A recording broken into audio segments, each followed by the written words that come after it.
Do you need encouragement? Do you need encouragement to turn tragedies into your own triumphant life story? If so, this podcast is for you. Listen to powerful guests who have persevered through challenges so you can gain strength to build your championship life. The host of Professor of Perseverance podcast, Dr. James Purdue. Hey, come on in. It's that time again for us to get some inspiration, motivation, and learn to cope and survive and do something in life. Hey, we're not going to have a perfect life, but let's make the best out of it, no matter what the situation is. Hey, today our topic, we're going to be talking about eating disorder. A woman that's a recovery survivor of bulimia, and hopefully we get some little time left. I want to find out a bit of this handwriting analysis expert she is. So, all right, let's go and get started. Welcome to the show, LaurieAnn Campbell. Hi, thank you so much for having me here. I'm so excited. Oh, thank you for coming in. We appreciate you and for being here. We tell people, we know time is valuable. So, man, I'm glad you're sharing your valuable time with us. Well, thank you. Thank you so much. So, Really looking forward to sharing whatever it is that I need to share to make people understand how wonderful it is to recover from bulimia. Seriously. oh, yeah, well, and I've got a older brother. It's not unheard of, but it is more rare with guys, men. And he was in the old bulimia for a long time, and we had to confront him and stuff like that. And as far as I know, he's not doing anything. He's been holding good weight, but he did it, I don't know, 12, 15 years. Yeah. And, we would notice stuff and weight loss and the blackness under his eyes from the lack of nutrients and the weight loss and everything. And, of course, the throwing up on the Toilet. yeah, where he didn't clean up. Yeah. So, and then, yeah. So, we finally confronted him. It took a couple of years, but he finally woke up, and we think he's on the right and narrow. Now, I don't know if he's done anything for, I don't know, maybe 20 years. It may be that long ago. So, all right, LaurieAnn, again, appreciate you being here. I want to take the whole story away from everybody. Sorry about it, about my brother. Bring that in first. We want to know about LaurieAnn. LaurieAnn, it's your platform. You take off, and I'll ask some questions. And, of course, one of the main questions is, what got you into the predicament? So you just jump in and let us know when you're ready. Yeah, I mean, it's interesting. I've heard so many different stories of how people get into it. With me, I would say that it was a diet gone wrong, but was it really? Okay, that's the whole point. So at 16 years old, my parents moved. We moved a lot. So like I started in Montreal, then went to Turkey, then went to London, Ontario. But at 16, they moved me back to Montreal. And that's a very fragile age, as far as I'm concerned, to take away from from your family, really, your friends of 5 years. So moving into this new place, I mean, I was very active. I was a cheerleader, and people say, "Oh, cheerleader." No, really, seriously, I was the male cheerleader. I held up all the little girls because I'm really tall. But I loved the sport. And then I move into this new place, no sports, no nothing. So it would be like go home and watch soap operas and eat crackers with peanut butter. And then it would also be getting a job at McDonald's and eating a lot of Big Macs. It was, and all of a sudden the weight came on. And then of course there was this, the origins of the dieting factor, which I didn't do until I started realizing I was overweight, getting there. Mm-hmm.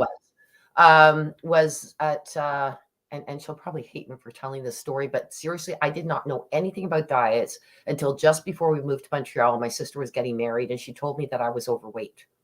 I was 130 pounds, and I was 5'9". I don't think that's overweight. I was going to say, that's a sister for you. But based on the charts back then, and this is, we're talking, 40 some odd years ago, 41. Based on the charts, they used to say someone at 5'9" with, my bone structure, which is really small, should be 121 pounds. So she put me on a liquid diet for 3 days. Yeah, I don't know if they really use those like they used to, but I think there's some of the old doctors that still stick to you're a certain height, It, medium-sized build, you should be between, and I mean, we just it's totally wrong ridiculous. with the new stuff we got nowadays, with the body mass index that you can check and find out and do. Yeah, I don't understand, but it seems to be more the older ones that's yet to retire. Yeah. But the thing is, too, is back then, too, they were completely off track. I mean, Hmm. they changed the charts later on. I know that, so that I was actually within the realm of, 125 to 140. So you could Hmm. be the 140 and still be, and that's fine. So that stuck in my mind. Like that was, I think, a trigger to them when I started dieting. It was yo-yo diets, and diets do not work. I refuse to diet. I will never do it again. Yes. Um, but from that, the dieting, I think even, you try not to eat, then you're really super hungry, then you're eating more, and then you're gaining more weight. And then all of a sudden my friend says, I said, I heard that you were really heavier, a new friend, of course, and that you lost a lot of weight. She goes, how? I said, like, how did you do it? I want to know your secret. She goes, well, you can have your ice cream. You can eat anything you want if you want. All you have to do is throw it up after. Yeah, once you're done. And I thought, what a great idea. It's not. First of all, once you actually, because it's not the easiest thing to actually learn how to do, which is, and I don't want anyone to think they even want to. It becomes, and it's funny that you almost said it, sobriety. You said you started there. To become sober from bulimia is the same type of thing as becoming sober from Hmm. alcoholism. The thing is, though, you can have no alcohol in your room or your house or anything. Food's always present. Yes. Uh, it becomes definitely a psychological issue once you do have it. At first, I thought, oh, great, lost my 30 pounds that I gained, or 40, whatever it was. And then I had told my friends about it, and then they, some of them tried it. Like it just became this college thing, and it wasn't college, which is where it usually starts. And then they started telling me, oh gosh, this is not healthy. You have to stop. So guess what happens? I pretend to stop. And that's where what you were saying about your brother. So then it becomes, you're just a big lie because you find ways. So if my mother noticed and yelled at me because she saw little spots, then I knew to clean that. I knew you learn all the stupid things to hide it. Hmm. But you're not hiding from yourself. That's the big thing. You always know you have it. It's awful. I had 3 children, never bulimic through my children ever. And in fact, between my first and my second one, no, once I had my second one, between my second and my third one, that was 2 years. I didn't have bulimia at all. And I Okay. don't know why, and I don't know where, and I don't know how. But then when the third one came, the overwhelm, Yeah. Yeah. back to it. Yeah. And then, With we're my not, brother, well, I started noticing. I mean, when you're at the house eating, and you get up to go to another room for whatever reason, whether it's bathroom or the dining room or bedroom, whatever, you just think you're going to go do something for work or whatever. So, yeah. but I started to notice we'd go out and eat, and then he'd get up in the middle of dinner twice, if not 3 times, and go to the bathroom. And Oh, yeah. then I was telling my mom, something just ain't right here. And then we finally figured it out. Yeah. Yeah, and take it to, take a bulimic to a buffet. That's scary. Like those poor buffets hated people like me. Yeah. And yes, you disappear a few times. And how do you eat so much and stay so slim? Oh, there's your stories. I work out. I run a little extra. No, like Yeah. the lies, the lies, lies. It's just a big lie. And I can't stand lying. So it was going against my values. And that's very painful. But it's also like you don't like it, but you don't like yourself. So you're lying. So you're saying, yeah, and I'm not, and it's not all about weight. It starts off maybe like that, a diet gone wrong, but there's a lot of it is psychological, a lot of it. I was going to say, when my brother finally, I don't know if he ever confessed he was doing it, but when he finally opened up about it, it wasn't trying to keep the weight off. He was talking about not having control in his life, or he felt that me and my mom and other brother, that we were controlling, is Yeah. what he would say. He would say, yeah, that felt that, yeah. So he was doing this so he can control something. Which ended up controlling him. Yeah, Because that's what I always say. And then I thought, it became a friend, but a very evil, like not a very nice friend, but it became my friend. Also, it was interesting because when you get to the point of being bulimic, I don't know if all bulimics are like this, but I remember if I got angry, I would eat, and then throw up my anger. So it was almost like a ritual, hmm If I was hurt, I'd eat the hurt and then I'd throw it up. It was almost like I was releasing everything after eating it. We're trying to release it. Doesn't work, but that's the mindset that it was. yeah. All right, now, so we've got the idea about reason you got started and stuff, and so about how long did you do this, and then how did you get help? Okay, so 30 years. I started getting help when I was, So you were roughly 30 years bulimic. yeah, Yeah, he wasn't that long, but still, yeah. his was long enough. That's still long too. Yeah, Yeah. So, okay, wow, 30 years of hiding, and like yeah. you said, deceiving and lying to not others but to yourself because Yeah. you didn't like the lying, but I hated the line. I yeah, couldn't stand it, but disappointing yourself with it. Yeah.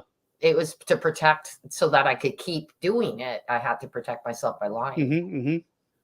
Went to a couple of psychiatrists. One of them told me that I was probably going to die if I didn't stop. That freaked me out. So stopped seeing her. Went to another one. He said, "You're like a porcelain doll." He says, "You're cold on the outside, but you're very fragile." I liked that. But then the one that I saw when I was 23, she was lovely. She was a counselor, not a psychologist or a psychiatrist. And she really opened my eyes to a lot of the psychological aspects of it, better than the psychiatrist did, in all fairness to say, no disrespect to them. But unfortunately, then my ex-husband, I got married and we moved, and I lost her as my counselor, and the move again. Okay, so now I'm moving again. Bring back memories. It's just constantly. I think that could be part of it. I don't know the full, but how do I get over it? Okay, so yeah, go help. Other than the one that I really loved being around, the other ones just couldn't get to me right properly. And then I divorced, and then I told him, that's it. I just want nothing to do. No, don't pay me anything. Just go. And then I was living with my sister. I bought a business. I lost my business. And then, so I had nothing. I'm sitting there living with my sister in a bedroom with lost everything, right? Yeah. And my sister comes, she goes, "I know you're still doing this, and I love you, and I don't want to lose you." And in that moment, I still want to cry. I thought, I don't have my ex-husband to control me. And like you said, control. But the control thing, by the way, we perceive that, right? This is our perception of the person, like your brother, the perception they felt that way. It's not necessarily he did. I just felt he did. Yeah. But there's none of that. I don't have anything to lose. I have no money. You've already lost that. Yeah. Why am I doing this? And the next day I stopped. I just did. Like, not everyone this happens, but it was just that epiphany that was like, there's nothing there. You have nothing in your mind that should be triggering this anymore. Do you think part of you saying you didn't like the first psychiatrist because what you said, the other one you kind of liked that you were cold, but you're killing yourself inside or whatnot. But do you think, I think part of it goes to, I really believe this, is if you're not ready for the acceptance to change, then you're going to make any kind of excuse to get away from whatever they're saying because you're still not ready. And you're probably very right about that. But I also feel, though, that people who can get through it, like I was working really well with that one counselor. I was ready for this. She actually even told me, she goes, "Don't marry your fiance because he's probably bad influence on your recovery." And she didn't mean it in any mean way, but because of the way I was speaking about how powerful he was, how So and she knew about the feeling of people with eating disorders and the feeling of being controlled. Mm-hmm. So she felt that that was a negative thing. I married him anyway. I loved him. I still love him in a different way. Mm-hmm. But you're right. Yeah, I think, but I do think that people have to find the right method of, so that's why, I mean, I have a podcast, bulimia, and my purpose on that podcast is to find different people who can speak to different ways of being able to recover, because one way is not right for the other That's person. right. That's right. Me, it was my sister chatting with me and me looking at myself in the epiphany, but some people need more support than that. And that was 12 years ago. And I had a friend that I told her, I wrote a book and everything. She goes, "You were bulimic?" I go, "Yeah, for 30 years. I've been 12 years recovered." She goes, "Don't you ever have the urge to go back?" No, none at all. None. So that's strong-willed and or whatever it is you want to call it. Because my mother, she was a 2-pack smoker.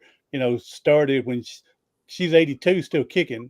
But yeah, she was started smoking as a teenager. Back then, you could do that, Yeah, and then she got later in life 2-packer, and then she had some health issues, and the doctor told her she needs to change her ways or she's going to die. And she did change her ways. She's been over 20 years without a smoke now. But she has told me before that she thinks about it every day, that nicotine just is addictive.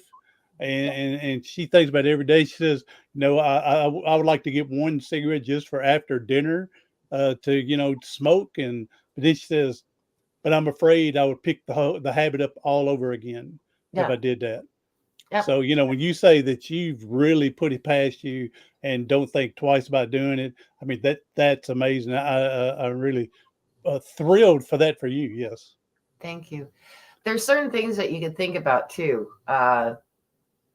Family get-togethers were always a stress for me. Christmas time was a stress for me. Anything like Easter, when people or whatever, anyone who has, festivities would understand. There's a lot of food there, and that was so stressful. Now it's a celebration because I know that, I'm going to be able to sit at the table, have my meal, and not try and sit there and go, "Ooh, 20 minutes is up. I got to find somewhere," and then try and make it so that I'm not going to the bathroom, and all that Hmm. stuff that goes through your head. Freedom, freedom. You go back to that, you're back in your jail again. I really feel that bulimia was like a little prison of my own, and I'm glad I broke out of it. Oh, And who wants yes. to go back to prison? Really, seriously, if you're in prison, who wants to go back? I hate to say this, but I got a buddy that he's been off and on in prison 20 years, not a straight 20, but his is he'd get drunk and do something stupid.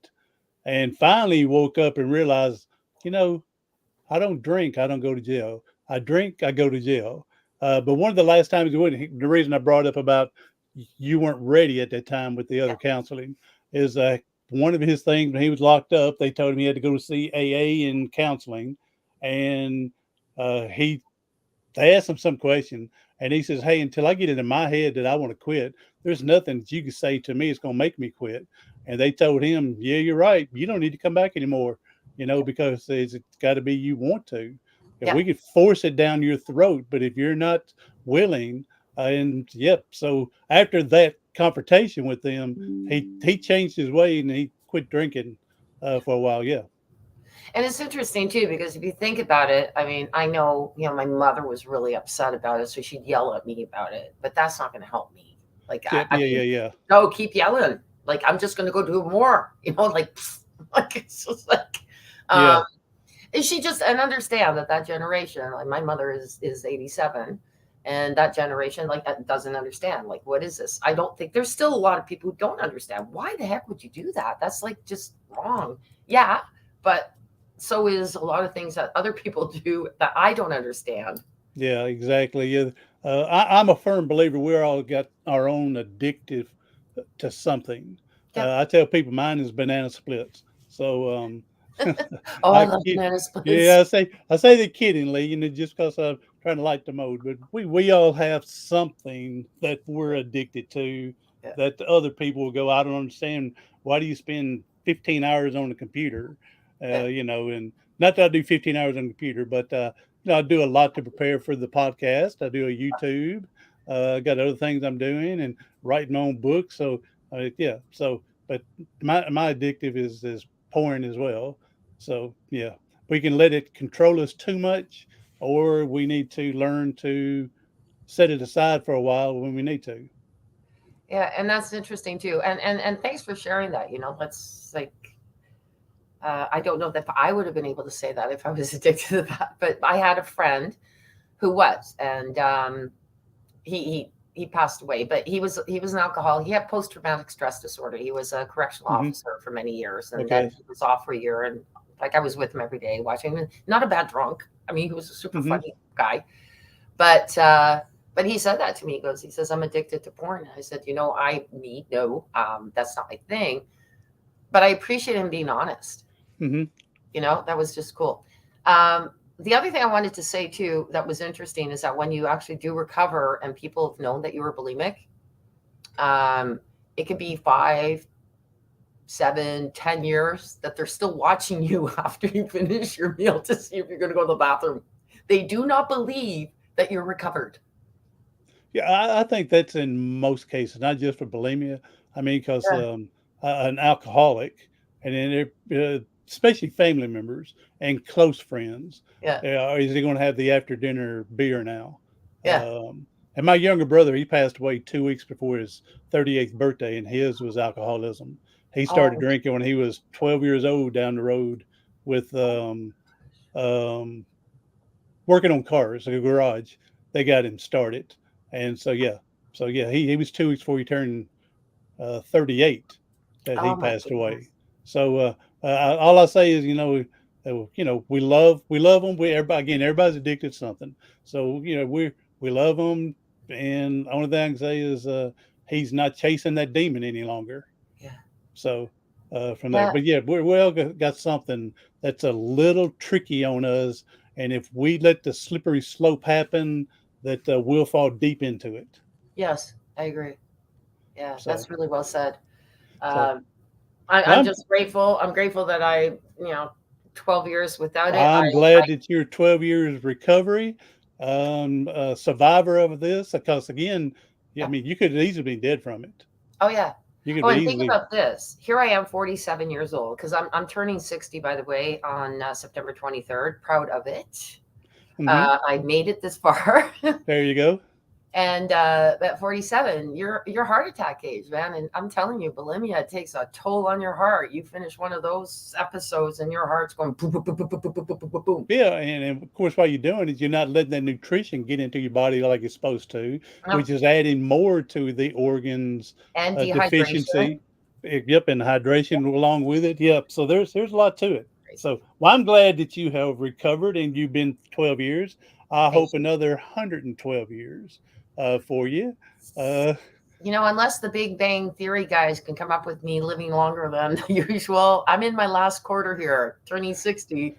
And then they say after 80, everything after that's a bonus. So let's see what my bonus is. There you go. Hey, my mom, well, your mom's in the bonus time then. My There you mom go. and dad are both into bonus time. Yes. There you go. My dad actually, with my younger brother, was his real dad. He was my stepfather, but he was the dad that I consider my dad. I never met my real father. My mom and dad divorced before my first birthday, and he never once said a birthday card, never once said Christmas, never once did anything, and he died at 35. But never met him. 12 years old, had an opportunity when he was dying that my mom sent a message to him, knew he was sick and dying. If you want to see your son before you pass away, I'll bring him to you. He never said where he wanted to see it, but that's cool with me. So my mom remarried, so that stepdad I considered my dad, which again, my younger brother, that was his dad.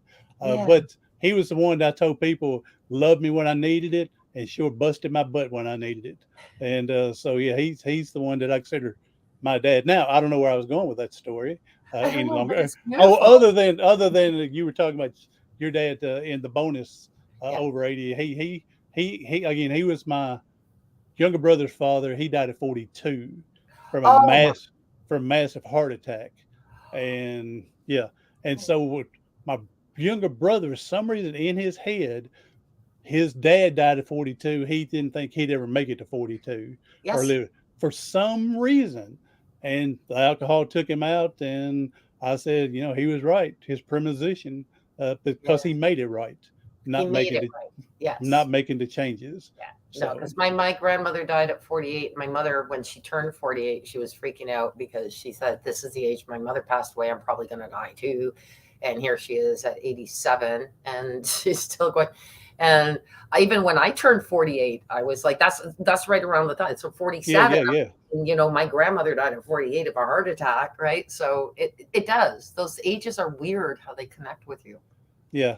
So anybody listening, hey, if you got some type of addiction, I don't care, bulimia, alcoholism, drugs, pornography, banana splits, if it's controlling your life, be sure to talk to someone. Again, seeking professional probably better and easier. But she said that her sister, LaurieAnn said her sister is one that really woke her up at the end. So find a loved one that you can talk to and try to kick this addiction. Again, we all have something going on. Don't feel guilty. Don't feel ashamed. Don't feel embarrassed. We all have something. So just try your best to get out the best you can. I love it. So now let's take a few minutes here. We've gone nearly 27 minutes. Hey, I want to find out a little bit about this handwriting analysis and stuff. This could be, I mean, amazing. I mean, just think of the letters you can read and determine if this guy is whatever, whatever, whatever.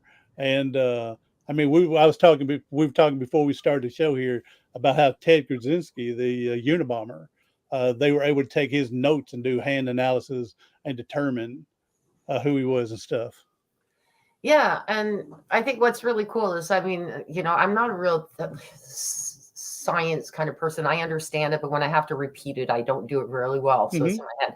But it's all about the neuro signals that go from your brain to your hands. Mm-hmm. And it's funny because you can look at, you can be in school or teaching you how to write a certain way, but once you become an adult, nobody writes the way they were taught in school because they're writing like their character. So it won't tell you your future, but it'll tell you the characteristics. Mm-hmm. I was joking around like we were talking ahead. I said, I haven't really made any money off it. I could probably try harder too, but I really just enjoy it because I was a service advisor in the automotive industry for 7 years now. I also do delivering of the vehicles where at the very end, I produce the car to the clients.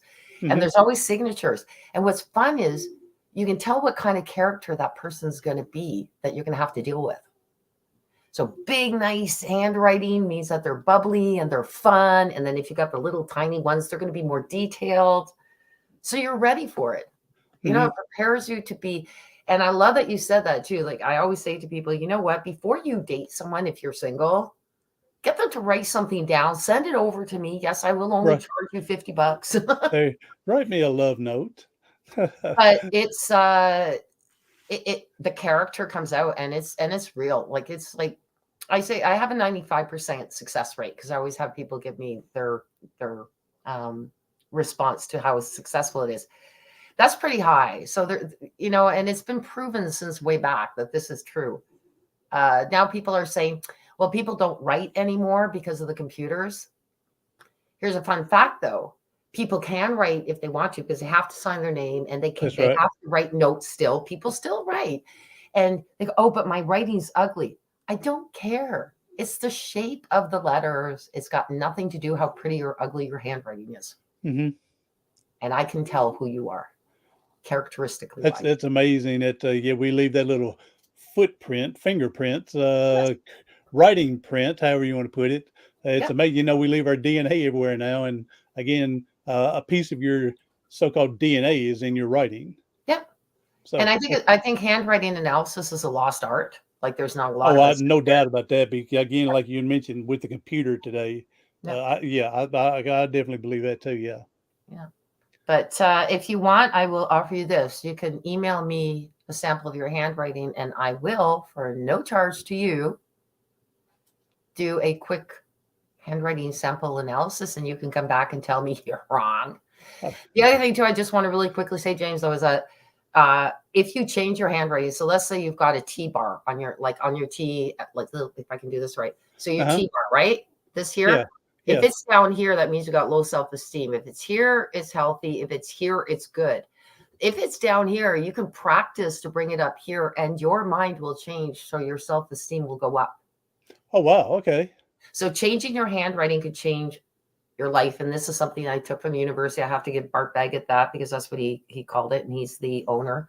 But it really does. And I have my colleagues that I work with from the university.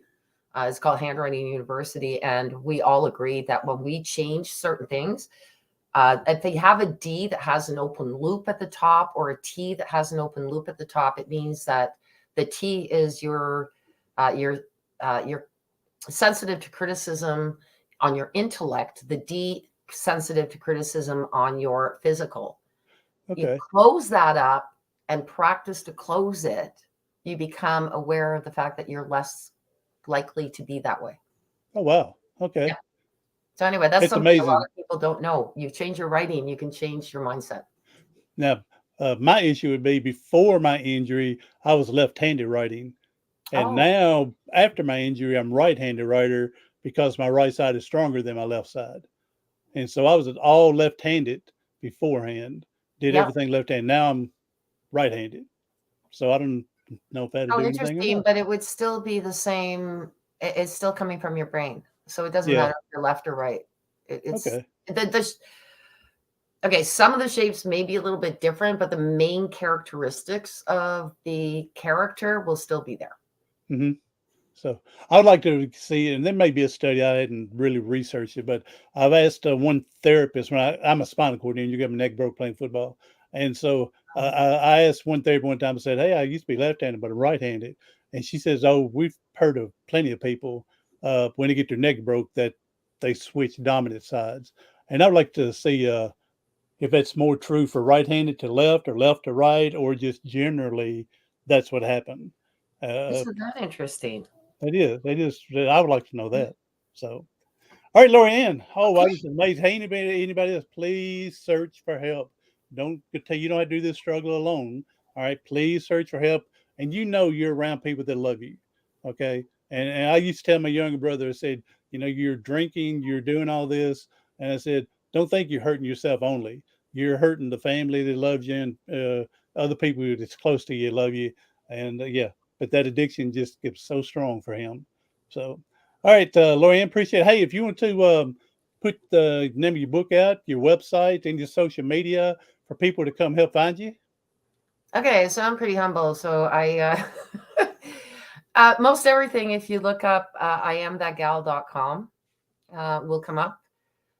For my podcast, it's bleak bulimia, a nicer term than the other word we would like to say. Mm-hmm. And my books, I do have 3. If you go on Amazon, I've got Makeup Not Required, How to Brand the True You. I also have How to Have Your Cake and Not Eat It All Too, adult recovery for bulimia. And then my other one is called Hampy, and that's just an illustrated book that I did when I was 18 and I finally published, when I was 50. So it's like, that's awesome. That's awesome that you said you. at 18 you did this and you kept all them years to finally say, damn it, do something or don't do anything. And so that's great because go back to a friend that I met at the old Wally World. And I was been there walking my service dog at the store and met Donna. And she told me she wrote a little mystery type novel at the age of 14, 15, 16. And she kept it all these years.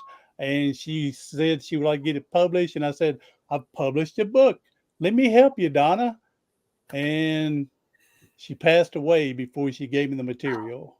Oh, no. And I saw her family at the funeral and said, hey, if y'all find Donna's stuff on this, please get it to me. I'll still publish it and put her name on it for credit. Let her have this. And they said, oh, we know what you're talking about. She's told us about this when she wrote it. And she's been dead now 10 years.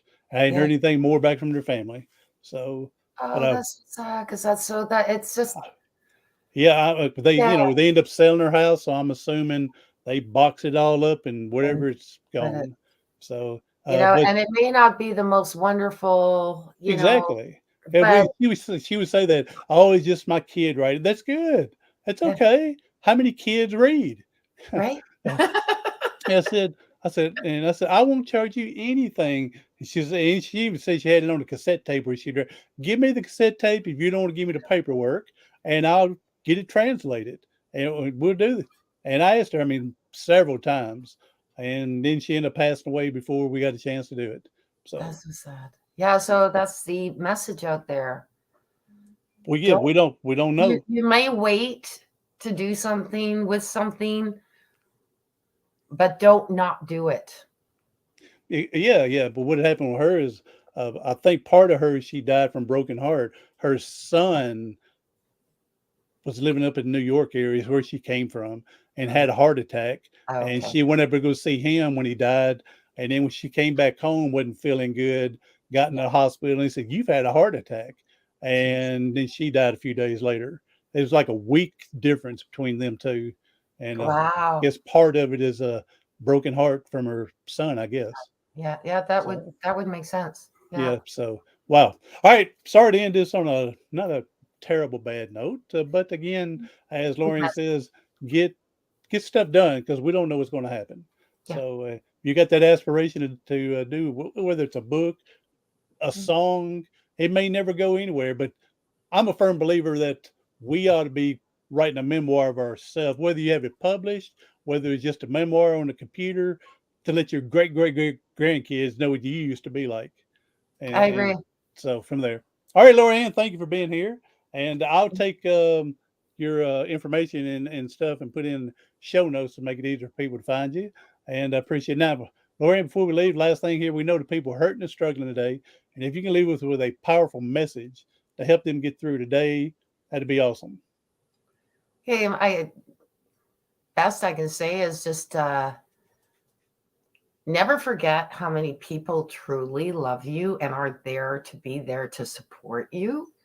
Because if you lose track of that and focus on the people who hurt you versus the ones that are there to hold on to you, uh, you're missing out on wonders. It's Yeah. easy to hang on to the pain, isn't it? Isn't it sad? Easier, and when I let go of that and I started focusing and the feeling and to feel the love, because I tried to hold that back too. When you Mm-hmm. open up and feel the love and accept the love of people who are handing it to you, it's amazing. And that's going to be my last quarter, is just pulling in all that love. There we go. That's right. That's right.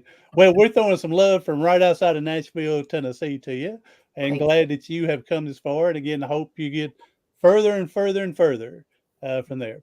Anyone thank else? Hey, thank you. Be sure to share this out. Someone that maybe not necessarily if they're an eating disorder, but someone that can learn that you can get over whatever situation and still have a good life. All right. Be sure to share this out. I'm Dr. James Purdue, the professor of perseverance. Thank you for listening to the Professor of Perseverance podcast. Do something today, tomorrow, something next week that's going to help you persevere past your